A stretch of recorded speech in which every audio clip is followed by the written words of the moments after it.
Hunter x Hunter is back. After nearly 2 years, we have a new chapter release with chapter 401. So let's just jump straight into it. And I do mean straight into it. So for anybody that's looking for a recap of the entire series or a recap of this Succession War arc, I'm going to be making other videos for that type of stuff. So I'm going to assume you have at least somewhat of a base knowledge of what's going on, but I'll try to re-catch us up a little bit as we're going through. So the chapter picks up on day 10 of this voyage to the Dark Continent, and we find ourselves in room 1014, aka Kurapika's room, where he is teaching everyone Nin. So the current state of this training, if you'll recall, is they are taking people one by one into a private room in order to do their Nin divination test to figure out what type of Nin user they are. And the next individual called up for this is actually Longhi, which is one of the secret Nin users. So if you recall, amongst all of these people that came for training, some of them secretly already knew Nin and were there either to see if this training was legit, they were there as spies, they were there as potential assassins. And so we know this because one of Prince Benjamin's guards, Fury Cove, I believe, and y'all forgive me on pronunciations through all of this because I've never had to say these out loud. I've only ever read them before. But one of Prince Benjamin's guards was able to pick out the secret Nin users far earlier. And so he's commenting, oh, hey, the next person that go is somebody that secretly knows Nin. I wonder how they're going to handle this. Are they going to keep feigning ignorance, or are they going to admit in private to Kurapika that they know Nin? So Longhi steps into this private room with Kurapika and Bill in order to do this divination test, except she immediately admits that, hey, I don't need to do this test. I am already a Nin user. And then they start doing this right here that you're seeing, casting their Nin ability. And they immediately say, hey, even though I was lying and that I know Nin, I'm not the assassin. So if you recall, during this Nin training that Kurapika has been putting on, people have been dropping like flies. There is an assassin amongst these people that came to train. But Longhi says, hey, that's not me, and I need to explain it. But first, I'm going to need you to sign this contract, which is my ability. It's called Transparent Words. It's a conditional manipulation ability. By having somebody sign this limited contract, I can loan out my ability or restrict their actions. Longhi continues and says that a voluntary signature is required for any of this to work, though, so please hold your decision until you've heard me out. And Kurapika asks, well, what's in the contract? And Longhi says, an alliance with the fifth Prince Tubepa. However, Prince Tubepa doesn't know about my ability and doesn't know that I can even use Nin. This contract is just insurance to guarantee everything goes smoothly. And Kurapika says, yeah, that all sounds quite intricate. And that's when he gets out his chains and his gun. Kurapika is just immediately standing on business and does his little lie detector test with the chain and says, I don't have time to sift through your fact or fiction. If I find out you're lying to me, I'm going to shoot without hesitation. Longhi says, isn't your threat just kind of a waste of time? I'm a Nin user. You're not going to be able to take me out with that weapon. But just hear me out, because my ability requires me to explain everything to you first. If all I wanted was to form a contract between you, me, and the prince, I would only need to tell you the details of that contract. But for my true plan, I want to grant you an additional power with my ability. And in order to do that, I have to explain everything. Kurapika says, well, what's your true plan then? And Longhi just sits there silent, doesn't say anything. And Kurapika goes, what's wrong? And after a short pause, Longhi says, well, I should probably start with what used to be the true plan. I am Beyond Netero's daughter. Everyone in the room is, of course, shocked by this, as Beyond Netero is the kind of inciting incident for this entire journey, right? His desire to go to the Dark Continent. He is currently imprisoned by the Hunter Association, but all according to his own plan. This entire thing was orchestrated so that he could have a commissioned trip to the Dark Continent. So Longhi says that she is his daughter. Longhi continues and says, 30 years ago, my father talked some young Kakin officers into having sham marriages. There are many others with families just like mine. The couples raised the children born between the wives and beyond as their own and put them into the Royal Military Academy. I think he did this every time a new prince was born. We were on the path set to become royal guards for the princes, and most of us have probably fulfilled that goal. We had Nin since we were born, after all, and so the military academy exam was pretty easy for us. I stumbled upon this secret when I discovered that I didn't inherit a trait that I should have from my father. And after I found out about the existence of my brothers and sisters, I simply figured my father's purpose was to place his kin into important positions close to the next king.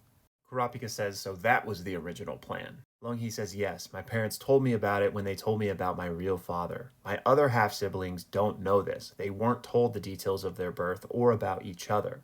And even though I knew, up until the succession battle began, I just thought of myself merely as a Kakin soldier with unique family circumstances. I lived in boarding schools as far back as I can remember, so I only had a tenuous connection to my parents. Beyond's purpose, of which my parents spoke passionately every time they came to see me, I never particularly questioned, since it aligned with the national cause of world unity under Kakin. But his methods were different. We were used as pawns. Like I said, we could use nin since we were born. Newborns with nin instinctively learn tin and zetsu quickly to prevent fatigue. I was always amongst the top of my academy class physically, even without trying. However, that was a side effect of Beyond's attack. And Kurapika says, attack? And Longhee says, yes, my father placed a curse on us. Longhee discovered the truth about all of this thanks to one of her half-sisters, Makaha. So Makaha was set to become one of Prince Camilla's guards, but because Prince Camilla decided to get her personal guards from the have-nots of society instead of from the Royal Military Academy, Makaha didn't get the assignment she was supposed to, which made her very disappointed. However, her parents weren't disappointed, and that caused Makaha to be like, wait, that's really suspicious. What's going on here? So Makaha did some digging, discovered the truth, discovered, her true lineage, and that led her to finding Longhee, her half-sister. So then the two of them together noticed that they shared a mark in common. So they decided to get this investigated by a renowned nin exorcist and discovered the truth, that there was a powerful and sinister nin possessing each of them that will activate upon their deaths. Longhee then tells Kurapika to take a look with Gyo. She then opens her mouth, and this is what Kurapika and Bill see. Longhee continues and says, he told me I was a strong curse sacrifice. I was chosen to curse my target to death, and there are at least 10 of us who are considered strong like this, including me and Makaha. If there are as many or more weak ones who weren't selected, then my father must have prepared a large number of pawns because he couldn't be sure of the final count of princes. We were assured this isn't something that could be removed easily. It's a powerful curse, the likes of which the exorcist had never seen before. Our bodies were turned into tools of Beyond's plan. Curse sacrifices incarnate on his behalf. We don't know what kind of ability it is or who the targets are, but they are undoubtedly aimed to make sure our targets are cursed to death. And it's at this point that Bill chimes in and says, hey, if this goes on too long, people are going to get suspicious. Because remember, they're just supposed to be doing a nin divination test right now. But Kurapika says, well, we need to hear all of this or else we can't form the contract with Prince Tubepa.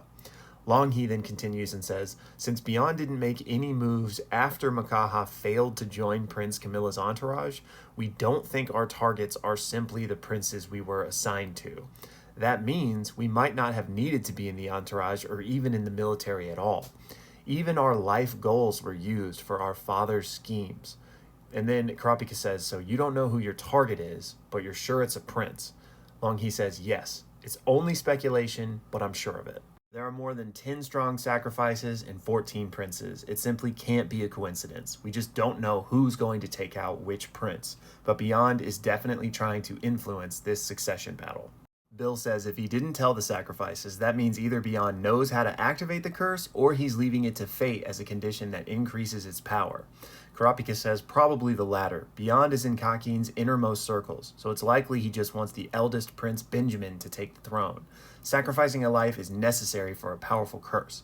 If they can give Prince Benjamin such a hint in order to ensure he survives his successor, then Prince Benjamin can use his special martial law with the military as his back as a last resort. Longhee says, no, I don't think it's Prince Benjamin, and everyone is surprised by this. And she says, my father is well prepared, cunning, and greedy, and with this much preparation time, it's inconceivable that he would make all of this effort for someone unrelated to him.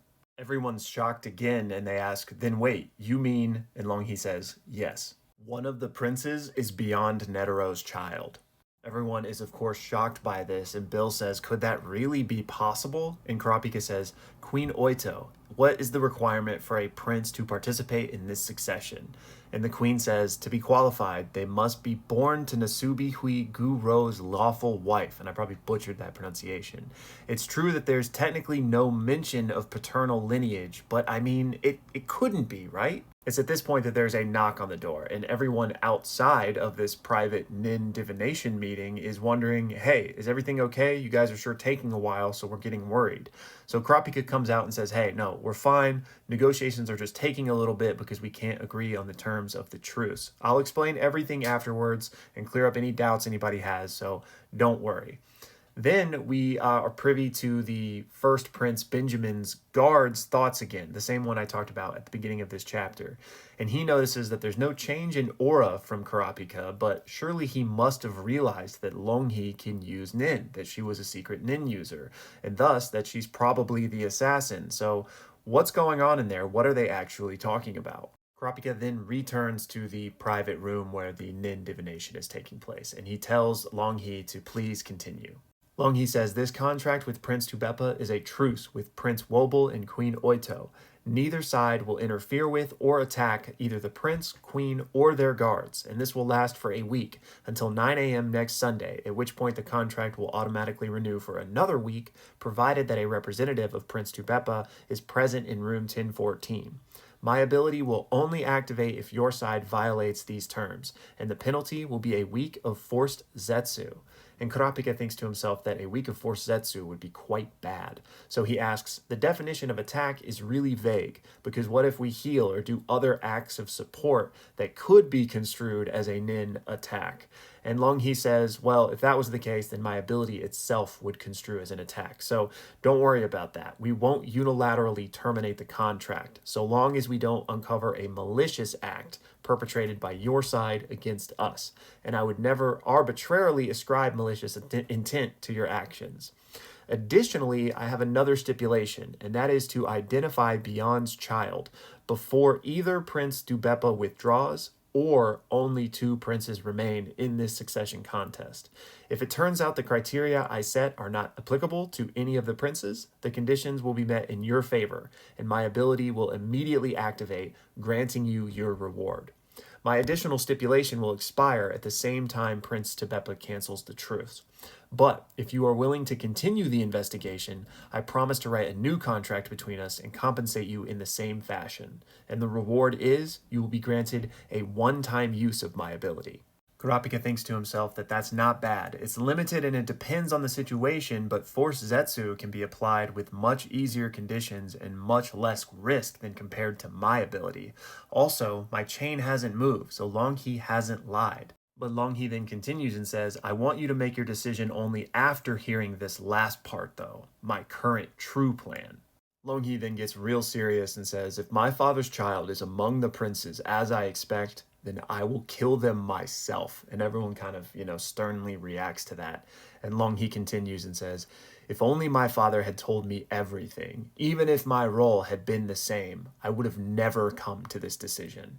Longhi is basically saying that the fact that they're being used as a pawn in this game would have been fine with them. They would have been cool with that had they been told the truth. But because they were deceived and used as a pawn, they're not going to let that fly. So she wants to kill whoever Beyond's child is herself. And Karapika's chain isn't moving, so she's telling the truth.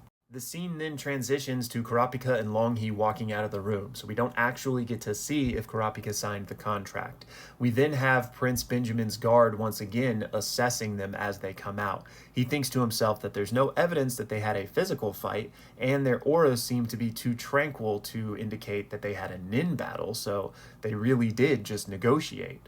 And there was nothing unnatural when Karapika came out earlier to explain, but was she crying? Because he's looking at Longhi and she kind of looks, upset a little bit. So he's like, what the heck happened in there? This is Fury Cove, by the way, Prince Benjamin's guard that's been making all of these assessments. And he continues, I feel something is slightly different from before in Karapika's aura, but it's so faint that I can't tell if it's just a subtle change in himself or Longhi's nin. If it was Longhi's attack, it could be something remote that involves multiple steps, or something invincible that brings out absolute power only under certain conditions. I can't narrow it down enough, but it would be difficult to fill the conditions for both Bill and Kurapika at the same time. Plus, that would make my deductive inference that Longhi was the assassin a mistake. Did she negotiate with a sob story without using nin? There's not enough evidence for any of this. I don't know if I should pursue it. These people sure don't make it easy. Kurapika then says, sorry to keep you all waiting. We were discussing the truce with Prince Tubeba. In short, we're both positive toward the agreement, but we can't agree on the details. Our opinions also differ on how much we were willing to share with all of you. He then says, lastly, 1040, it's your turn. We can talk more about this matter afterward. So Kurapika takes in one of these other guards to do their nin divination test.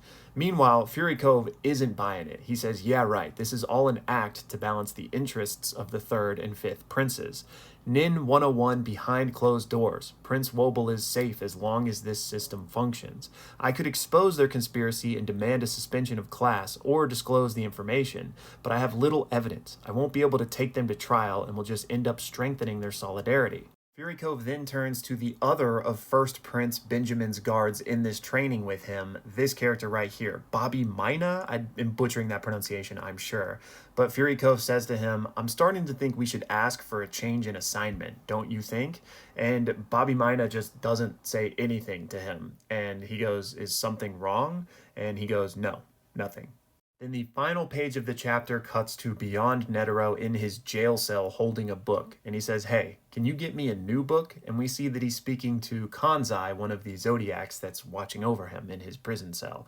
And Kanzai says, there aren't any other books, so either read it again or write your own novel. And Beyond says, yeah, good idea. Give me a pen and paper.